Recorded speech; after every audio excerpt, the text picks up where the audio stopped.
इस वीडियो के लिए हम एक्सप्लोर करना चाहते थे रायपुर की कोई ऐसी नेटिव जगह जो कि कल्चरली काफ़ी रिच हो। तो लोगों ने हमें रिकमेंड किया दूधाधारी मंदिर, जो कि अपने रिच हिस्ट्री और अनोखे किस्सों के लिए काफ़ी फेमस है। ज्योग्राफिकली देखा जाए तो ये बूढ़ा तालाब से सिर्फ 2 किलोमीटर की दूरी पे है। तो चलिए देखते हैं हमें क्या नया देखने और सीखने को मिलता है।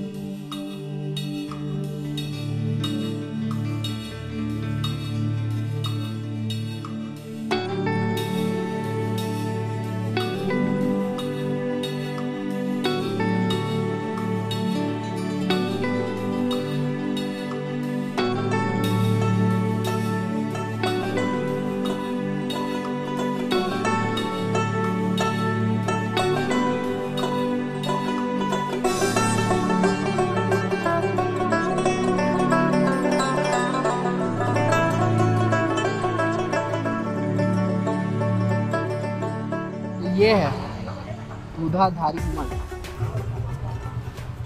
1610। 1610। कितना पुराना? 300 साल। जय दूधाधारी। जय।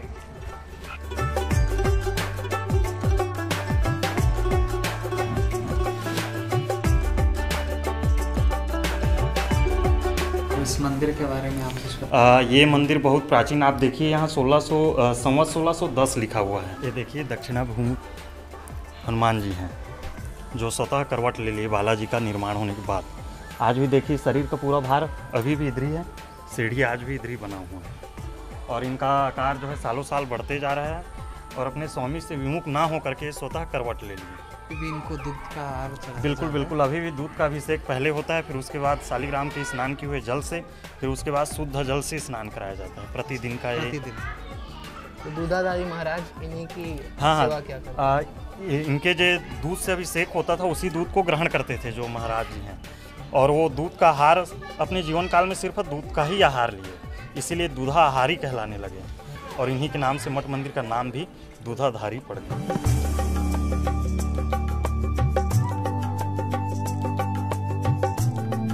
आप देखें वो पूरे सोने के श्रृंगार से लदे हुए रहते हैं भगवान, उन्हीं श्रृंगार को यहाँ रखा जाता है।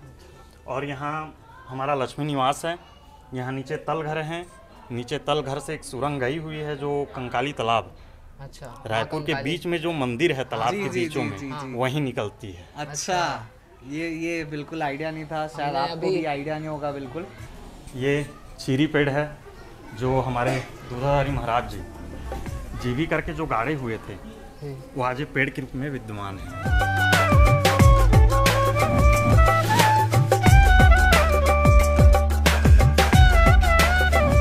यही समाधि लिए थे और वो अपने 280 काल के जीवन काल में जीते जी समाधि लिए। 280 साल।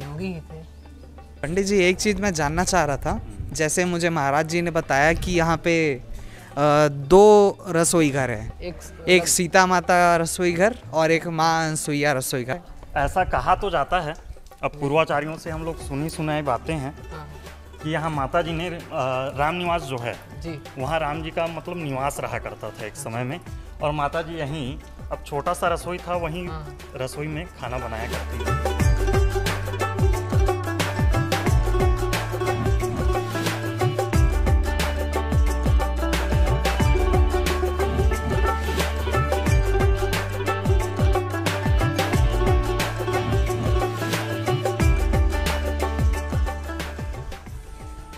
जो है सूर्य नारायण का पेड़, इसको बोला जाता है कृष्णवट। इसमें माता सबरी जी ने राम जी को बेर खिलाए थे। इसकी एक प्रमुख विशेषता यह है कि इसके हर एक पत्ता दोने का आकार का है, देखिए आप। इसमें अच्छा, माता सबरी जी ने राम जी को बेर खिलाए थे, देख लीजिए। तो एक भी पत्ता, इनका कहना है कि एक भी पत्ता सीधा नहीं है, और मैं खुद अपनी आंखों से देख पा रहा हूँ यहाँ जितने भी पत्ते हैं वो सारे मुड़े हुए हैं।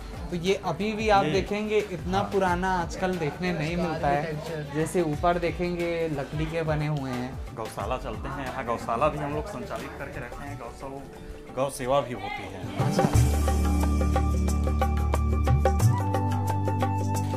यहाँ ऐसा है कि चारों भाई संग माता जानकी जी का जो दृश्य है, जो झांकी है, वो बहुत दुर्लभ झांकी है। आपको अयोध्या में भी ये झांकी बहुत कम देखने को मिलेगा।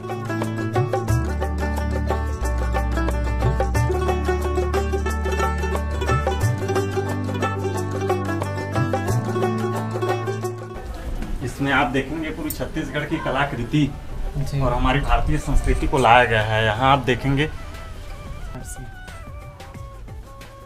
पंडित जी, ये कलाकृतियाँ ये क्या मंदिर बनने साथ बन गई थी या उसके 100 साल बाद ये ही बनी है? ये गणेश जी भगवान हैं।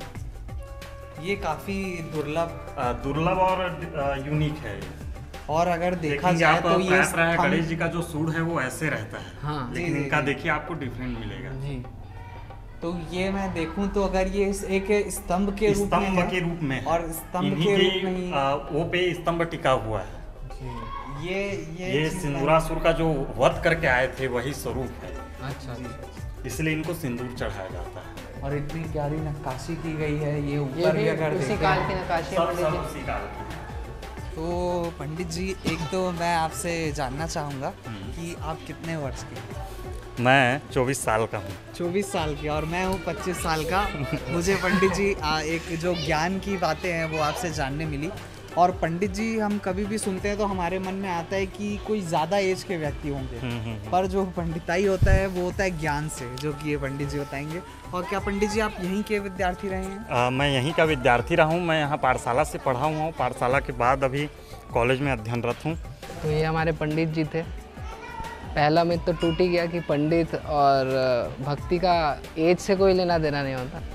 कैसा लगा भाई? बहुत अच्छा लगा मेरे को, बहुत अच्छा। मैं ऐसी जगह आना चाह रहा था क्योंकि रायपुर के बीचों बीच ये स्थित है और लोगों को इसके हिस्ट्री के बारे में ज़्यादा पता नहीं है। 1600 मतलब 500-550 साल पुराना मंदिर है, मान के चलिए आप। और ये अपने आप में एक रहस्यमयी बातों का जो है उल्लेख है यहाँ का। तो महाराज जैसे कि हर मंदिर में मान्यता होती है कि हम कुछ चढ़ाते हैं, कुछ परेशानी होती है तो वो परेशानी दूर हो जाती है। तो वैसे ही इस मंदिर की ऐसी कोई मान्यता, कोई पूजा?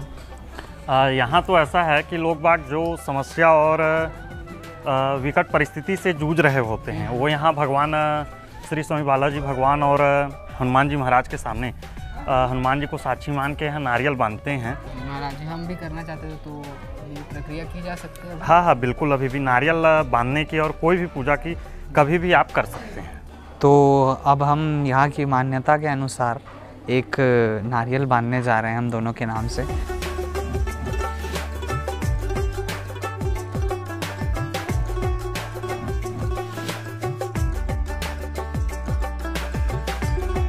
तो हमने क्या मांगा है ये मैं आपको बता देता हूँ।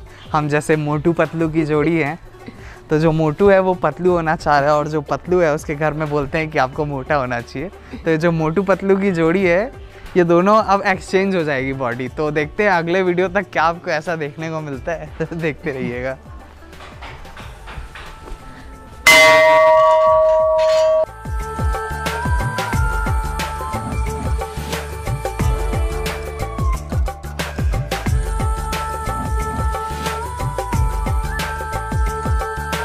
ये सिर्फ मंदिर नहीं है, यहाँ पे मंदिर है, वो भी एक प्राचीन मंदिर, उसके बाद गौशाला है, उसके बाद जो मुझे अभी पता चला यहाँ पे एक छात्रावास भी है। तो छात्रावास मतलब यहाँ पे बच्चे रहते हैं, उनको निःशुल्क खाना और पढ़ाई दी जाती है। और यहाँ पे जो नियर अबाउट 90 to 100 छात्र अभी भी पढ़ते हैं और यहाँ 150 से 200 लोग रहते हैं। और जो आगे चल के अगर स्कूल के बाद वो और पढ़ाई करना चाहते हैं तो उसके लिए कॉलेज भी बनाया हुआ है, वो भी संस्कृत का कॉलेज, जो कि मुझे बिल्कुल आइडिया नहीं था। और इतना ज़्यादा मतलब कल्चरली रिच चीज़ हमारे शहर के बीच में है, इसका मुझे बिल्कुल भी आइडिया नहीं था। तो मैं बहुत ज़्यादा खुश हुई यहाँ आके। इंडिया वालों का सबसे एस्थेटिक काम क्या है आप जानते हैं? मैं आपको बताता हूँ। वो है कहीं भी जाके अपना इनिशियल्स लिख देना, अपना नाम लिख देना, दिल बना के अपने और अपने प्रेमी के साथ नाम लिख देना। मतलब भगवान से भी नहीं डरते हैं ये लोग, प्रेम के नहीं, लोग कोई भी सीमा पार कर सकते बोलते हैं। तो ये लोग भगवान के घर को भी नहीं छोड़े। यहाँ रोज़ाना 150 से 200 लोगों के लिए दोनों टाइम खाना बनाया जाता है।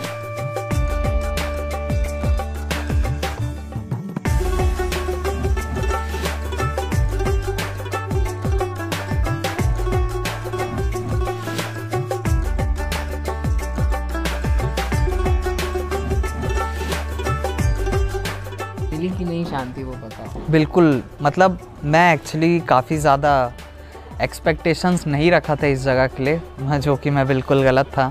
ये जगह में आके मुझे एक्चुअली काफ़ी कुछ सीखने को मिला। इवन मेरे सिटी में इतना ज़्यादा लाइक कल्चरली रूटेड एक इतनी पुरानी जगह है जिसका इतना ज़्यादा रेलेवेंस है, ये मुझे आइडिया नहीं था। और मैं बिल्कुल रिकमेंड करूँगा रायपुर के लोगों को, और बाहर के लोग भी बिल्कुल आ सकते हैं कि आप ये जगह आएँ। बिल्कुल यहाँ पे आप के पात्र बने यहाँ के। हाँ। यहाँ के सारे जो इतने पावरफुल स्पेसेस हैं, यहाँ बैठे, यहाँ के प्रेजेंस का आनंद है, यहाँ के डेटीज का आनंद है। आप किसी भी भगवान के भक्त हो, यहाँ सारे भगवान हैं ऑलमोस्ट हमने देखा, और इतना अच्छा एम्बियंस है।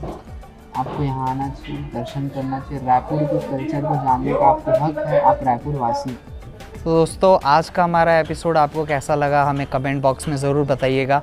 और ऐसी कौन सी जगहें हैं जो हमें रायपुर में कवर करनी चाहिए, जो कि जिनको ज़्यादा फुटेज नहीं मिलता है बट वो काफ़ी ज़्यादा रेलेवेंस रखती है वो जगहें, तो आप बिल्कुल कमेंट बॉक्स में हमें बताइए और हम नेक्स्ट एपिसोड वहाँ बनाने की कोशिश करेंगे। तब तक के लिए सब्सक्राइब टू हक्का बक्का।